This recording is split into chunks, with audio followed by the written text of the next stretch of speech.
ಸ್ವಲ್ಪ ಹಾಂ ರೋಲಿಂಗ್. ಆನೆಕಲ್ಲಲ್ಲಿ ತುಂಬ ಸರ್ಕಾರಕ್ಕೆ ಏನು ಡಿಮ್ಯಾಂಡ್ ಮಾಡ್ತಾರೆ? ನಮ್ಗೆ ಆನೇಕಲ್ ತಾಲೂಕಿನಲ್ಲಿ ಇವತ್ತು ಮೂಲಭೂತ ಸೌಕರ್ಯಗಳು ಕೊಡ್ತಾ ಇಲ್ಲ ಮೇಡಮ್. ಹೇಳಬೇಕಾದ್ರೆ ಇವತ್ತು ಮಕ್ಕಳು ಇವತ್ತು ಶಾಲೆಗೆ ಹೋಗಬೇಕಾದ್ರೆ ಬಸ್ ವ್ಯವಸ್ಥೆಯಲ್ಲಿ ಹಳ್ಳ ದಿನ್ನೆ ಎಲ್ಲ ಬಿದ್ದು ಹೊತ್ಕೊಂಡು ಹೋಗ್ತಾ ಇದ್ದಾರೆ. ಇವತ್ತು ಆ ಪರಿಸ್ಥಿತಿ ಇದೆ. ರಸ್ತೆ ಗುಂಡಿಗಳು ರೆಡಿ ಮಾಡೋಕ್ಕೂ ಶಕ್ತಿ ಇಲ್ಲ ಸರ್ಕಾರ. ನಮ್ಮ MLA ವರ್ಗೂ ಕಿವಿ ಕಣ್ಣು ಎರಡೂ ಕಾಣಿಸ್ತಾ ಇಲ್ಲ. ಶಿವಣ್ಣ ಅವರು ಬರ್ತಾರೆ, ಮೇಲ್ಭಾಗದಲ್ಲಿ ಬಂದು ಎಲ್ರಿಗೂ ನಾನು ಒಳ್ಳೆಯವನು ಥರ ತೋರಿಸ್ಕೊತಾರೆ. ಅಲ್ಲ, ಲಾಸ್ಟ್ ಟೈಮು ಬಂದಿದ್ರಲ್ಲ, ಫ್ರೀಡಮ್ ಪಾರ್ಕ್ ಬಂದು ನಮ್ಮ ಜೊತೆಲೇ ಇದ್ದು ಎಲ್ಲ ನಿಮ್ಮ ಜೊತೆಲೇ ಇರ್ತೀವಿ, ನಿಮ್ಮ ಸಹಕಾರ ಕೊಡ್ತೀವಿ. ಇದುವರೆಗೂ ಯಾವುದೂ ಸಹಕಾರ ಕೊಟ್ಟಿಲ್ಲ, ಏನಿಲ್ಲ. ರಸ್ತೆ ಹೋಗಿ ಇದು ಸ್ಟ್ರೈಕು ಮಾಡಿದ್ರು, ಎಲ್ಲ ಮಾಡಿದ್ರು. ಚಂದಾಪುರದಲ್ಲಿ ಕಿತ್ತಾಗಿ 3 ತಿಂಗಳಾಯಿತು. ಇವತ್ತು 1 ಕಿಲೋಮೀಟರ್ ದಾಟಬೇಕಾದ್ರೆ 15-20 ನಿಮಿಷ ತಗೊಳುತ್ತೆ. ಅವ್ರ ಮನೆ ಹೋಗೋ ರಸ್ತೆ ಇತ್ತು, ಇವಾಗ ಏನು ಮಾಡಿದ್ರು, ಅವರು ಬೇರೆ ಕಡೆ ಹೊರಟೋದ್ರು. ಇವಾಗ ಅವ್ರ ಮನೆ ಇಲ್ಲ. ಇವಾಗ ಯಾರನ್ನ ಸಾರ್ವಜನಿಕರು ಓಡಾಡ್ದಲ್ಲ, 100% ಸತ್ಯವಾಗಿ ಹೇಳ್ತೀವಿ, ಶಿವಣ್ಣವರೆಲ್ಲ ಯಾರೇ ರಾಜಕೀಯ ವ್ಯಕ್ತಿಗಳನ್ನ ನಾವು ಗೆಲ್ಲಿಸೋದಿಲ್ಲ. ನಮ್ಮ ರೈತರಿಗೆ ಪರವಾಗಿ ಯಾರು ನಿಲ್ತಾರೋ ಅಂಥವ್ರು ನಿಲ್ಲಿಸಿ ಗೆಲ್ಲಿಸ್ತೀವಿ. ಹೊರತು ಸರ್ಕಾರ ಮಾಡ್ತೀವಿ. ಇಂಡಿಪೆಂಡೆಂಟ್ ಕ್ಯಾಂಡಿಡೇಟ್ ಹಾಕಿ ನಾವು ನಿಲ್ಲಿಸಿ ಗೆಲ್ಲಿಸ್ತೀವಿ. ಹೊರತು ಈ ಥರ ನಾವು ಯಾವುದೇ ರಾಜಕಾರಣಿಗಳನ್ನ ಗೆಲ್ಲಿಸಿ ನಾವು ಇವತ್ತು ನಮ್ಮ ಪಕ್ಷಗಳಿಗೋಸ್ಕರ ಅವ್ರವ್ರ ಪಕ್ಷ ಅವ್ರವ್ರು ದೊಡ್ಡದಿರ್ಬೋದು, ಆದರೆ ರೈತರ ಪಕ್ಷ ಯಾರೂ ಇಲ್ಲ ಈಗ. ಅದಕ್ಕೋಸ್ಕರ ಇಂಡಿಪೆಂಡೆಂಟಾಗಿ ನಾವು ಹಾಕಿ ಗೆಲ್ಲಿಸಿ ನಮ್ಮ ಆನೇಕಲ್ ತಾಲೂಕನ್ನು ಉದ್ಧಾರ ಮಾಡಬೇಕು. ನಾವು ಮುಂದೆ ಅದಕ್ಕೆ ಪಣ ತೊಟ್ಟಿದ್ದೀವಿ, ಮುಂದೆ ಮಾಡೇ ಮಾಡ್ತೀವಿ. ದೇವರಾಜ್ ಅಂತ ನಾವು ನಾಗೇಶ್ ರೆಡ್ಡಿ ಅಂತ ಸರ್ಜಾಪುರದಿಂದ ಬಂದಿದ್ದೀವಿ. ಈ ಫ್ರೀಡಮ್ ಪಾರ್ಕ್ಗೆ ಕರ್ನಾಟಕ ಸಂಯುಕ್ತ ಹೋರಾಟ ಸಮಿತಿ ಬಂದಿದ್ದೀವಿ. ನಾವು ನೋಡಿ 2500 ಎಕರೆ ಸರ್ಜಾಪುರದಲ್ಲಿ ಲ್ಯಾಂಡ್ ಅಕ್ವಿಜೇಷನ್ KADB ಅಂತ ಕಳ್ಳ ಸಂಸ್ಥೆ ಮಾಡಿಕೊಂಡಿದೆ. ಇದು ಅವೈಜ್ಞಾನಿಕ ಅಂತ ನಾವು 1 ವರ್ಷದಿಂದ ಸ್ಟ್ರೈಕ್ ಮಾಡ್ಕೊಂಡು ಬರ್ತಾನೆ ಇದ್ದೀವಿ, ಧರಣಿಯೂ ಮಾಡ್ತಾ ಇದ್ದೀವಿ. ಅದಕ್ಕಿಷ್ಟ ಮಾಡಿದ್ದೀವಿ. ಅಧಿಕಾರಿ ಶಿವಕುಮಾರ್ ಅಂತ ಫಸ್ಟ್ ಇದ್ದರು, ಆಮೇಲೆ ತೇಜಸ್ ಕುಮಾರ್ ಅಂತಿದ್ರು, ಭಂಡಾರಿ ಅಂದರು, ಎಲ್ಲರೂ ಇದ್ದರು. ಎಲ್ಲರ ವಿರುದ್ಧನೂ ನಾವು ಮಾಡಿದ್ದೀವಿ.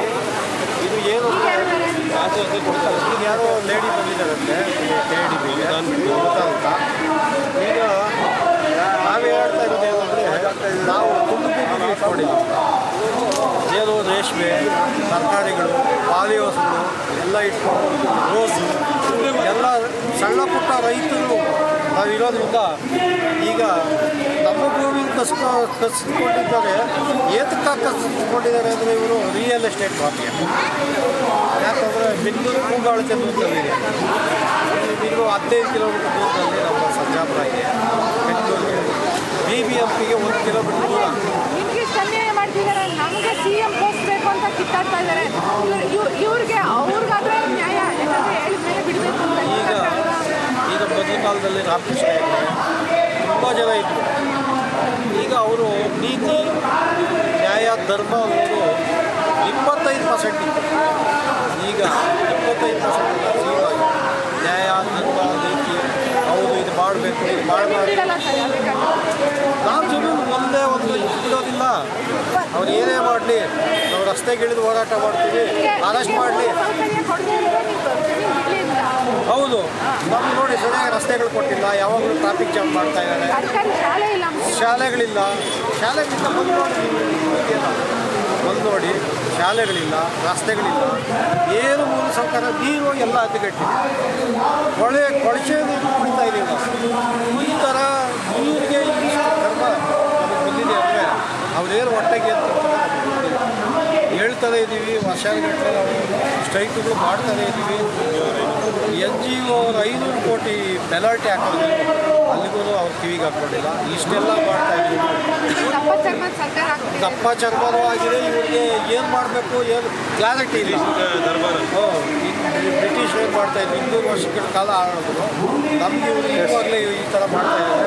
ಅದು ಇಷ್ಟೊಂದು ಎಜುಕೇಷನ್ ಇರೋ ಟೈಮಲ್ಲಿ, ಮೀಡಿಯಾ ಇಷ್ಟೊಂದು ಇರೋ ಟೈಮಲ್ಲಿ ಇವರು ಈ ಥರ ಮಾಡ್ತಾ ಇದ್ವಿ ಅದೇ ಭಯ ಭಕ್ತಿ ಏನಿದೆ ಮೀಡಿಯಾ ಮೇಲೆ ಭಕ್ತಿನೇ ಇಲ್ಲ, ಇವರಿಗೆ ಭಯನೇ ಇಲ್ಲ. ಏನಪ್ಪ ಮೀಡಿಯಾದವ್ರು ಈ ಥರ ತೋರಿಸ್ತಾರೆ, ಎಲ್ಲ ಅವ್ರ ಜಾಬಲ್ಲಿ ಇರೋದೆ ಅಂತ ಅಂದ್ಬಿಟ್ಟಿದ್ದಾರೆ. ಇದಕ್ಕೆಲ್ಲ ಒಂದು ಬುಕ್ತಿ ಸಿಕ್ಕೇ ಸಿಗುತ್ತೆ.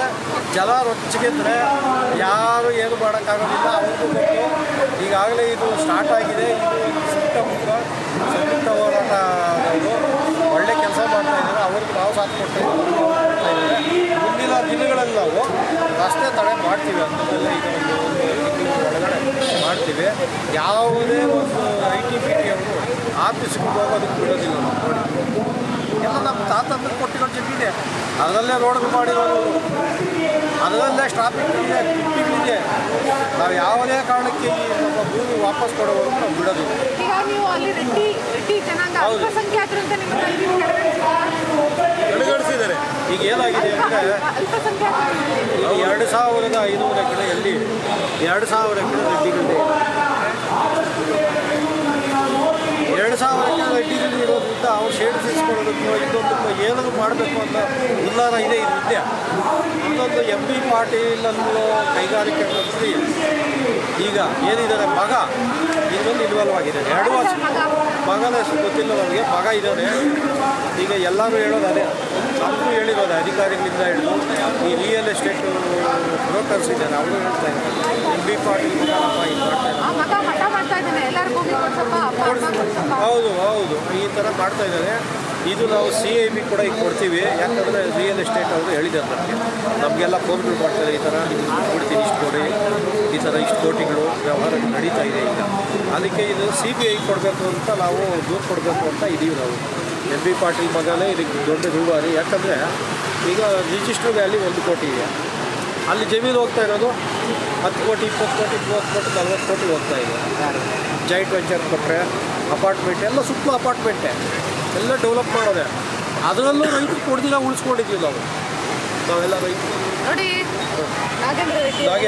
ನಾಗೇಶ್ ರೆಡ್ಡಿ ಅವರು ಎಷ್ಟು ಶಾಕಿಂಗ್ ವಿಷಯ ಹೇಳ್ತಾ ಇದ್ದಾರೆ ಅಂದರೆ MB ಪಾಟೀಲ್ ಮಗ ಕೊಡು ಅಂದಿದ ತಕ್ಷಣ ಕೊಡ್ಸೋಕೆ ಟಾಯ್ ಕಾರ ಅಥವಾ ಏನು ಆಟೋ ಸಾಮಾನ ಅವ್ರ ಮಗ ಕೊಡಿಸು ಅಂದಿದ ತಕ್ಷಣ ಇವರು ಆಟೋ ಸಾಮಾನು ಕೊಡ್ಸೋ ಥರ ಅವ್ರಿಗೆ ಅಲ್ಲಿ ಜಮೀನನ್ನ ಕೊಡ್ಸೋಕ್ಕೆ 2,000 ಎಕರೆ ಜಮೀನು ಕೊಡ್ಸೋಕ್ಕೆ ಮುಂದೆ ಆಗಿದ್ರೆ ಅಂದರೆ ಪ್ರಜಾಪ್ರಭುತ್ವನ ಕೊಲೆ ಮಾಡ್ತಾ ಇರೋರು ಮೋದಿ ಜೊತೆಗೆ ಇಲ್ಲಿ ಕರ್ನಾಟಕದಲ್ಲಿ ಕಾಂಗ್ರೆಸ್ ವಿಚಾರಧಾರೆಯನ್ನು ಒಪ್ಪುತ್ತಾ ಇರುವಂತಹ ಅನೇಕ ಸಚಿವರಿದ್ದಾರೆ. ಅದರಲ್ಲಿ MB ಪಾಟೀಲ್ ಒಬ್ಬರು.